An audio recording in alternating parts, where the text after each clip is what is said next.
2025 में आलमी दिफाई अखराजात में 2.9% इजाफा। ममालिक ने दिफा पर 2,887 अरब डॉलर खर्च कर डाले। सदर डोनाल्ड ट्रंप की जानिब से यूक्रेन के लिए नई फौजी माली इमदाद रोकने के बायस अमरीकी दिफाई अखराजात में 75% कमी के बावजूद साल 2025 में आलमी दिफाई अखराजात में 2.9% इजाफा हुआ।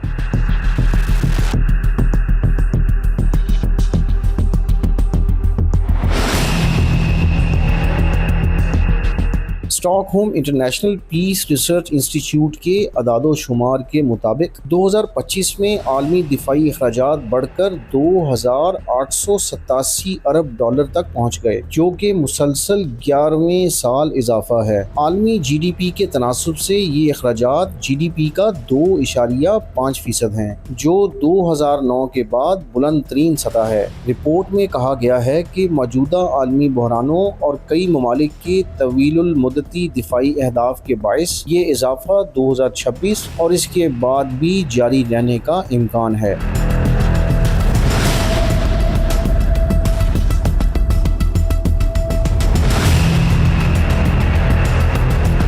रिपोर्ट के मुताबिक सबसे ज़्यादा दिफाई अखराजात करने वाले ममालिक में अमरीका, चीन और रूस शामिल हैं, जिनके अखराजात मजमूई तौर पर 1,471 अरब डॉलर या आलमी अखराजात का 51% बनते हैं। अमरीकी दिफाई अखराजात 2025 में कम होकर 954 अरब डॉलर रह गए, जिसकी बड़ी वजह यूक्रेन के लिए नई माली इमदाद की मंजूरी ना मिलना रही। गुज़िश्ता 3 बरसों में अमेरिका ने यूक्रेन को 127 अरब डॉलर की फ़ौजी इमदाद फराहम की थी।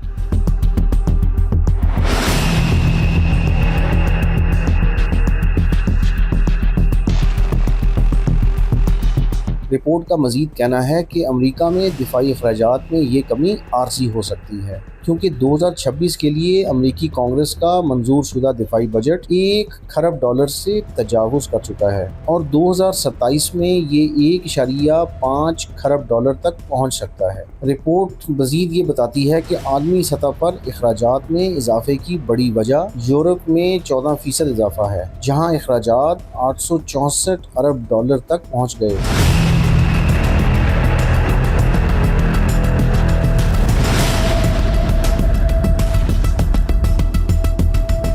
रिपोर्ट के मुताबिक इसराइल के दिफाई अखराजात 4.9% कम होकर 48.3 अरब डॉलर रह गए, क्योंकि 2025 में गजा जंग ख़त्म हो गई, जबकि ईरान के अखराजात मुसलसल दूसरे साल कम होकर 5.6% कमी के साथ 7.4 अरब डॉलर रह गए।